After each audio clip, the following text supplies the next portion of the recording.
Good morning, everybody. Good morning. Today, I'm going to be very topical. I'm going to talk about bread and wine. Bread and wine. So that's the title for today's sermon. And I want us to have immediately a wee thought about it. What's the first thing that probably comes to your mind when you think of bread and wine? You've immediately jumped towards the Last Supper. But actually, I want to take you to Genesis. I want to take you to Genesis, and hold on, I have it marked, promise.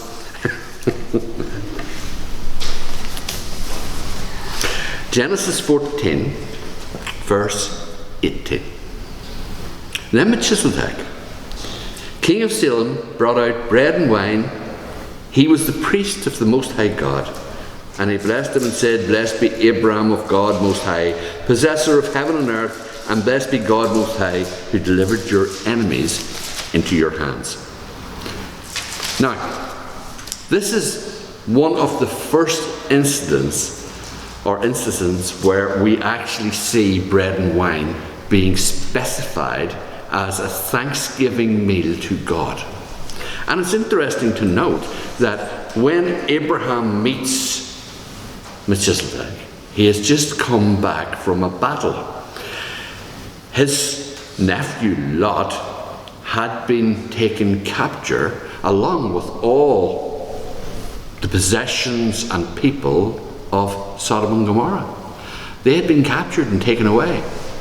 And Abraham, with about 318 of his skilled men from his own household, went, very small army when we think of it from today's point of view, went, attacked the kings and rescued everybody, including all the livestock, the booty, the stuff that had been stolen, so everybody was saved. And they decided to give this back to Sodom and Gomorrah. They would meet the kings of that area somewhere neutral. And that was the city of Salem.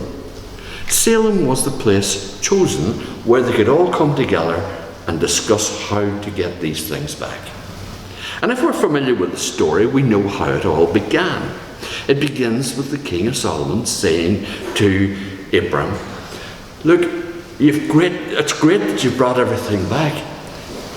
We're happy for you to keep all the livestock, keep all the gold and silver, just give us back our people.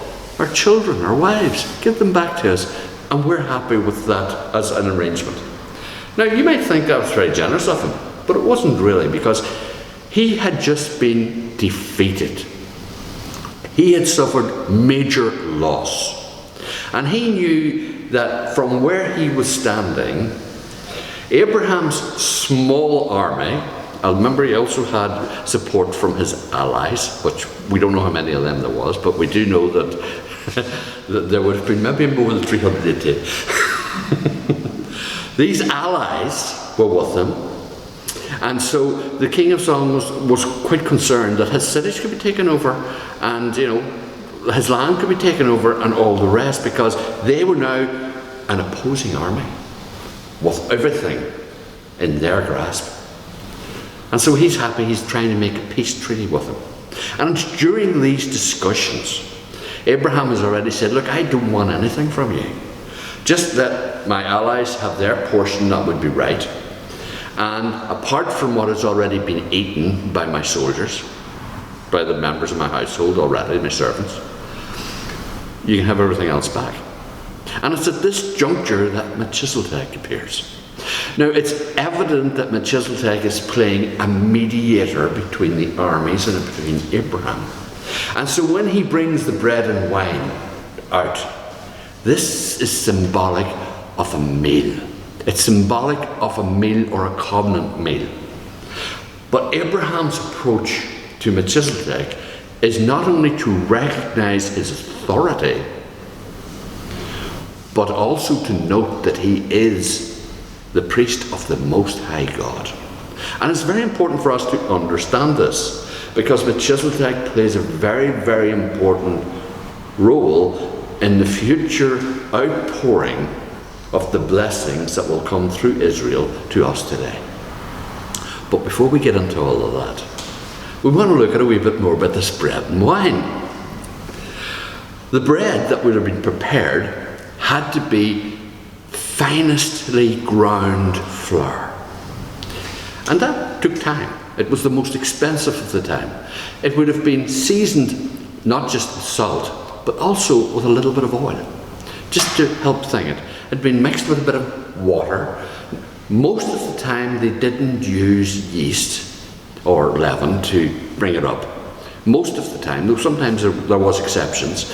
But remember that bread in this condition will naturally leaven anyway if it's left to sit long enough, because that's how you start the whole process off.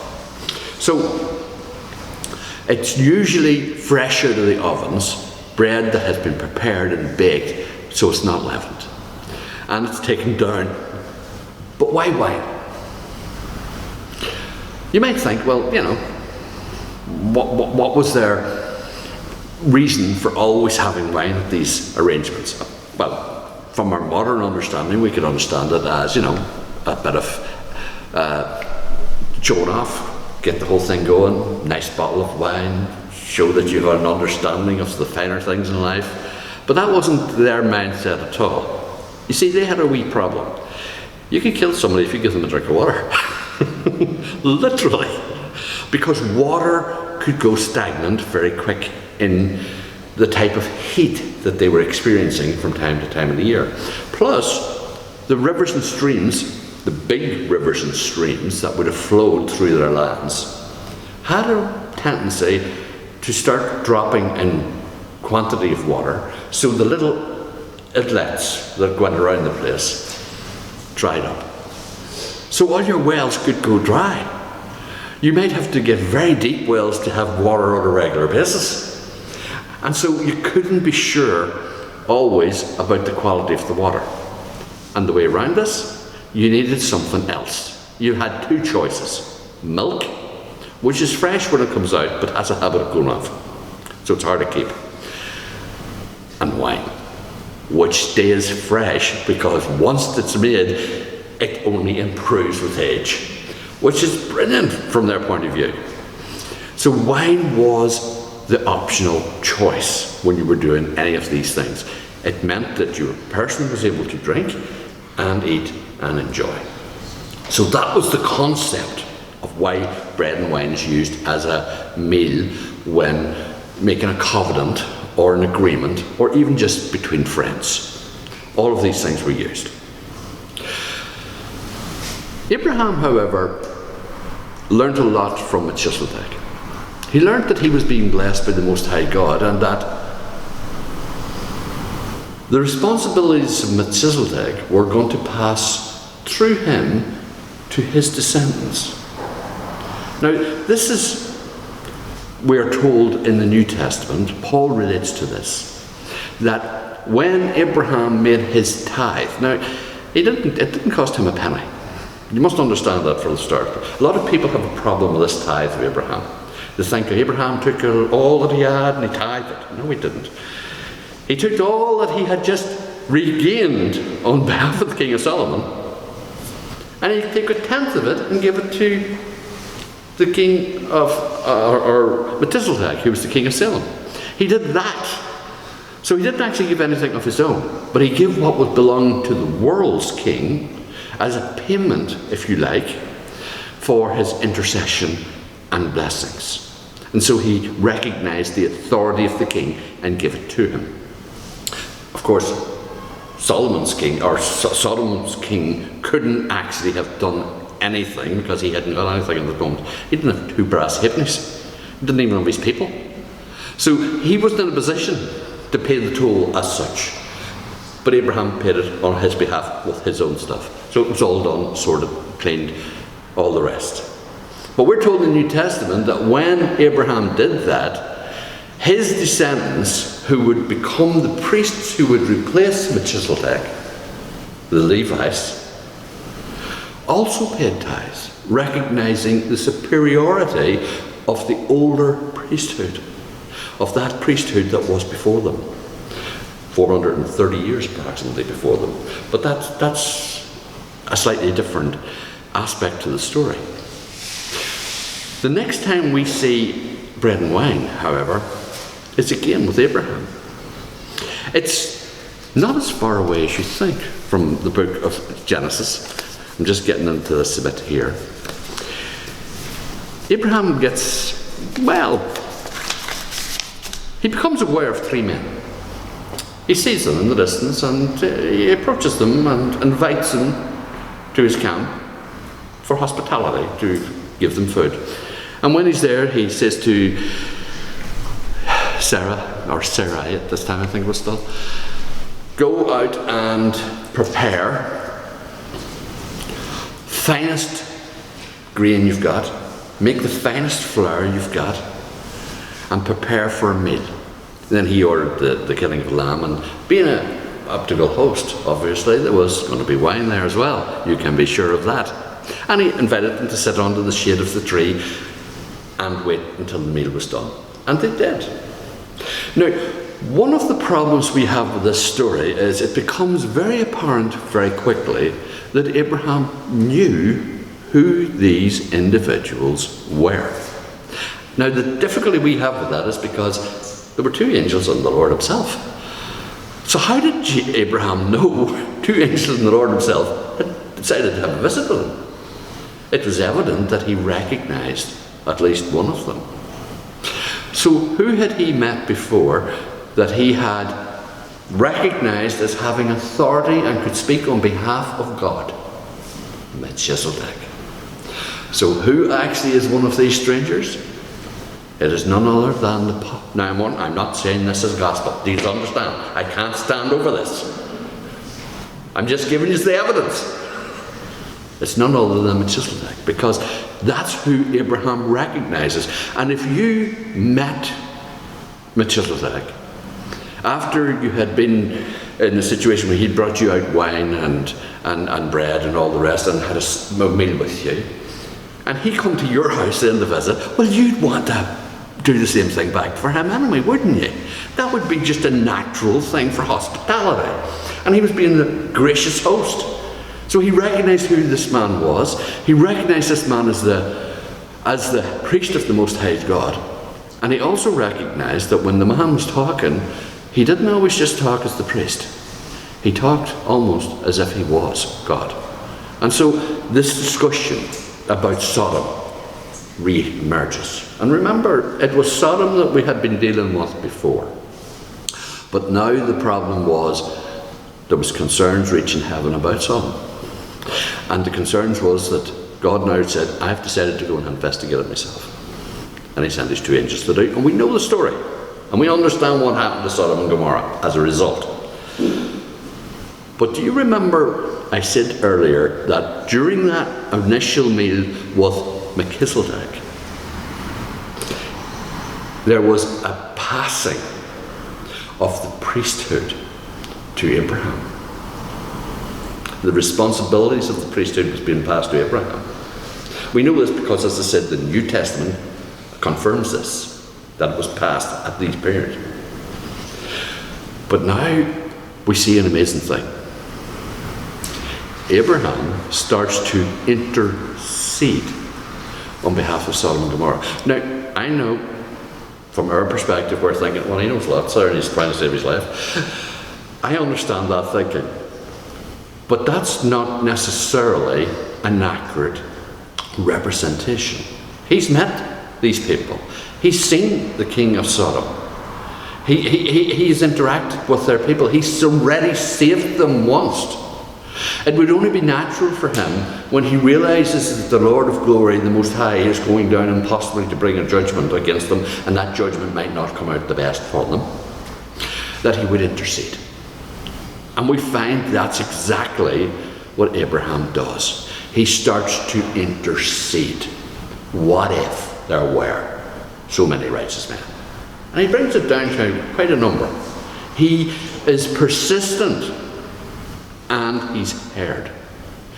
Now, why is it important to understand that he's heard? Because God doesn't listen to anybody except those he appoints to intercede on his behalf, his priests. Do you remember what happened when they put up the tabernacle? And it was holy. The sons of Aaron officiated. The rest of the Israelites were considered holy and could do different things around it, but they couldn't participate in any of the holy aspect of the things related only to the priests, or they would die. If anyone else from Israel decided to help out, they'd just drop dead. That was the situation. And we know that God is very strict about bringing this across to them, because two of the sons of Aaron died while offering fire because it wasn't the right kind. They had made a mistake. They had done something wrong, and it cost them their lives. So, Israel was aware of the holiness concept of God, but so was Abraham. And he knew that when he's approaching this, whom we're indicated in the Bible as a stranger, he knows he's talking to God. He recognizes or sees him maybe as Melchizedek. And he knows that the responsibilities from one has been passed to the other, and now he's interceding on behalf of Sodom and Gomorrah. You might say also, well, how do we know any of these things are accurate? Well, because after that initial meeting with Melchizedek, what does Abraham do? He goes out and he makes a solemn covenant with God, and he says, look, my only heir is this guy from Damascus. He's going to take over everything. He's a servant born in my house. I don't actually have an heir. So how could you bless me? How can you do any of these things that you're talking? How could my sons become priests out of my body when I don't have any? And God, if you remember, told him, you should lay out the sacrifices, split them in half, and I will come between them. And Abraham did. He had a burnt offering, a massive one, and God came as a fire between it and sealed the deal. So it was all done legally, perfectly, and Abraham understood exactly what was being told to him. He was to walk through the land as its owner, representatives of the owner, and inheritor of everything. Why is this important? Well, you see, over the next 1,000 years, 1,500 years, whatever, Israel became a nation. Israel went into captivity. Israel got back into the land. Israel got taken over again by the Romans. And Israel was about to come to the end of her time, because God was calling, that's it, enough. But just prior to this, God fulfills a promise. He comes back to visit Israel. He comes as one of them. Jesus Christ, who the Jews will call Yeshua, stepped onto the scene. Not as a man built for weaponry and armour and all the rest to come and make war with the Romans. No, as a baby. A little baby. Born. Supernatural. He arrives. He is rejected. And in that rejection, judgment passes down on Israel. It's complete, it's total, and it's permanent until the days of the Gentiles pass. So that's worth remembering. And we know that that judgment has lasted close to 2,000 years. But we've seen changes lately. But something else happened at that time. And it's called the Last Supper. Yes, we finally got there. It took a while. Here's the situation. Jesus wants to have a last meal with his disciples. They don't get it. He's talking about, as if he's not going to see them again. They really don't get it, that this is their last meal together as a group. It's before the Passover, which kind of confuses them a wee bit, because this is not the Passover meal. because tomorrow was when you would prepare the lambs. And yet here they were on the night before having this meal with Jesus, as if it was a Passover lamb. And they were kind of a bit bemused by it all. And he starts to teach them and guide them and tell them things, and they're totally flabbergasted. But then he starts to do something else. He takes bread. He breaks the bread and he gives it to them. And when he breaks the bread and he gives it to them, they would have known the significance of what he was about to do. Because this is part and parcel of what happens every week, without fail, in the temple. Did you know? What's that? Well, let me tell you. In the temple, when God had instructed Moses on the mountain, he said to him nice and simply, I want you to take a pattern of everything I've shown you and make it exactly the same. So everything in the temple, every aspect of it, is identical. And he gave them the people who could do the job, and everything was exactly as it was laid out. But in this tabernacle itself, there were three areas: the Holy of Holies, the most holy place, and the altar where all the people, where the priests facilitated it. So you had these different areas. Now the holy place was just before you come to the Holy of Holies. It consisted of a table, and the table was called the pure table, as in P-U-R-E, pure table. Now the pure table in by itself represented a meal that was being set out between God and the priest. So as the person would come and eat, God would be on one side in the Holy of Holies, and the priest would be on this side, eating away as well, if you like. But they didn't eat the meal at the Holy of Holies, or within the holy place. They prepared it there. They would take 12 loaves. Now there's different concepts as to the sizes of these, but about 3.5 grams each. 3.5 kilograms each. Get it right. So they're quite large loaves. There's 12 of them. They would stack them in 2 bundles of 6. And they would take a jar, small wee container of incense, and put it one on each of the stacks of loaves. So there's 2 wee jars of incense. Then you also had a jug for pouring, and you had goblets for drinking. Wonder what would be in that jug for pouring? You're right, it's wine. And we're told that in different places. Wine had to be prepared and put into that jug and ready for the master when he would come. Because the master was going to take the bread, break it, pour the wine, give it, and have a fellowship meal with his people. That was the promise of the Messiah coming. And throughout every single week, without fail, this was performed. The preparation of the bread, carefully done. One group of Levites were assigned, one family were assigned simply to make this bread every week. And as the Sabbath came, they took the old bread, and it was taken to the priests, and the priests broke it and ate it because it was holy, and so they ate the bread.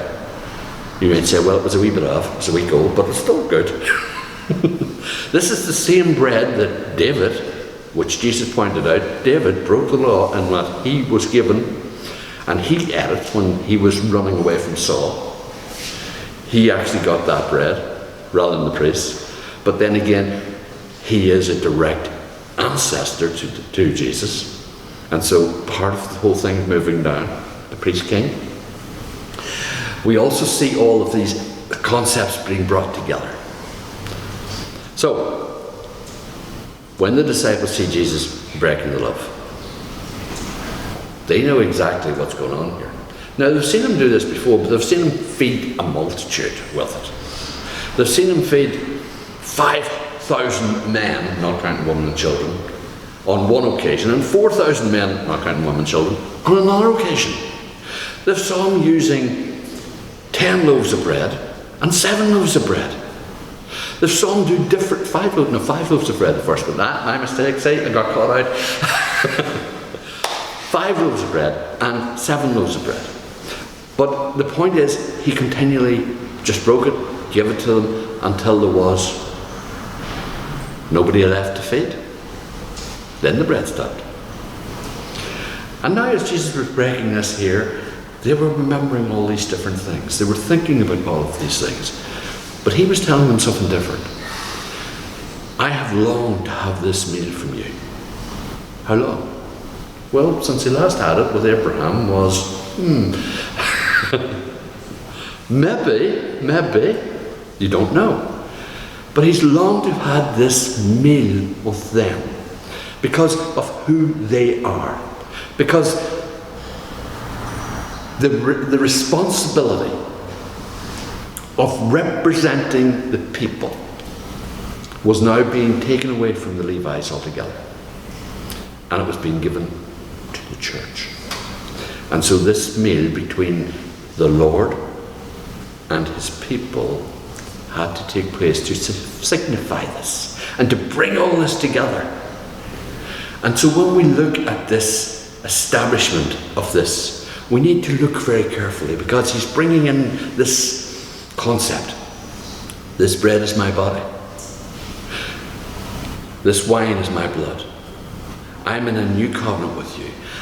I have called you as my priests, as my kings. I am sending you out into the world, not to Israel, into the world, to be my representatives. The same way as Melchizedek had actually done the same for Abraham. And Abraham had taken it and ran, so to speak. And even we see in one case, intervened on behalf of Sodom and Gomorrah. And we see again how what is presented to Moses, all God had to have a meal with them as well. He called them up on the mountain. Moses, Aaron, his sons, and 70 elders. 70 elders all got to sit and eat a meal with God in glory. They weren't as close to God as Moses was, but they could see him. They could see and work out and make out what was under his feet and what he was sitting on and all the rest. It's all described in Scripture. That's how close they were to him, participating in this meal. And it's the exact same reflection of a meal that we have in the Last Supper. Which leaves us 2 questions. Jesus said, do this as often as you eat it in remembrance of me. Do this as often as you drink it in remembrance of me. How often was that? There's the question. You see, the Jews looked at this in 2 ways. They assumed, as we as a church did, that this refers to Passover. And that memorial of taking them out of Egypt only had to be done once a year. But God on the mountain showed another portion of this, and that was the showbread, which every week had to participate, where the people prepared for a meal with God on a weekly basis, expecting him to come back anytime during that week. And of course, when it didn't, new bread had to be laid out and the old bread eaten by the priests. But now Jesus had come, he had eaten the meal, he had passed it, and his new command is, do this as often as you eat it. Does he mean every time we meet? Every meal? More often? Less often? Really, at the end of the day, it's almost impossible to guarantee an answer to that. I personally think it's every time we're supposed to meet, that God would like us to commemorate him in this way. Because we're commemorating him in hymns, in praise, in prayers, And this is the only thing that we don't do. Maybe it's because we don't like the feet washing ceremony. Because that would also have to be included in. Or would it? Would that be necessary to do that every week or every time we met? Well, let's look at the foot washing ceremony just for a quick second. I'm just diverting here a wee bit. In Israel, when you went to visit somebody's home, because of the nature of the conditions, no tarred roads, guys, sorry. Because of the nature of the conditions, you might be clean, but your feet weren't. They'd be covered in muck and dirt and grime and dust and all the rest. And so, when you go into somebody's dwelling, the first thing that was done is an opportunity for you to clean your feet was given. And usually somebody was there to officiate. Now, it could be a case of where you simply put your foot in the water, give it a wee jangle, dried it off, and away you went into the house. It could be that simple. But the process began.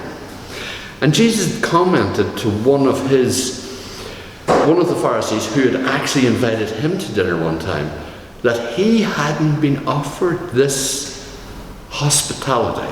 So it was an expected hospitality. But he hadn't been offered it.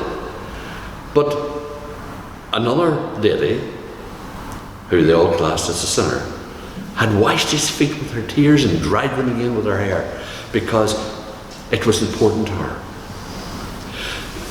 So you see, this ceremony, the feet washing, was customary right up. So we shouldn't immediately think that it wasn't done. It's just not done here because it's not our culture. But it was theirs. And it would have been part and parcel of when the church met on any occasion, automatically there would have been the washing of the feet. We never think of that, do we? Because it was part and parcel. We know that they had a meal, a fellowship meal together. So we always know that with a fellowship meal, what are you going to have? Bread and wine. It's the two main courses of the time. So it was natural for them with their bread and wine to say, take this bit, memory of Jesus, and take this as his memory of the blood of Jesus. And just to have that at the end. And it would have been part of the meal. Later, they dropped the meal and kept the ritual. And that's all that happened. And it became ritualistic. And then as it went all over different places, different elements were dropped, different elements were put in. In some places we keep it once a year, in some places it's kept weekly, in some places it's done once Sunday in the month, in other places it's done some other day. But the whole point is, it's never tied down. But what if it's meant to be? What if we're literally not listening to something Jesus commanded us to do? What if we stand before him at some time in the future and says, you did very well. There's only one little thing I want to just bring to your attention. You know that little bit about... Now, when he starts to explain it to us, oh yeah, yes, I can see that perfectly.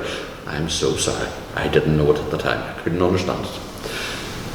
But maybe that's why you get sermons like this.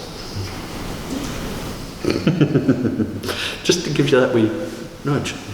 Then I could say, well, now, I sent William on a date and time, and he mentioned this to us. But that's beside the point. I wanted to talk to you about bread and wine, because it has a very important feature. It's how God establishes his priesthood. It's how he sets forth an agreement between the people, because he has a meal with them and he agrees things over it. In the ancient laws of hospitality, covenants between families and between friends were always settled with a meal and a sharing of food and wine. Weddings haven't changed, they still do the same thing. And we know that when a person dies, there's always food and wine to celebrate their life and to remember these things as well. All the big things in life have involved it. And so we have to understand, when God interacts with us, this is also how he interacts with us and does it. So that's why I wanted to bring it across. But I also want you to remember one last factor. It also teaches you how you are meant to spread the gospel.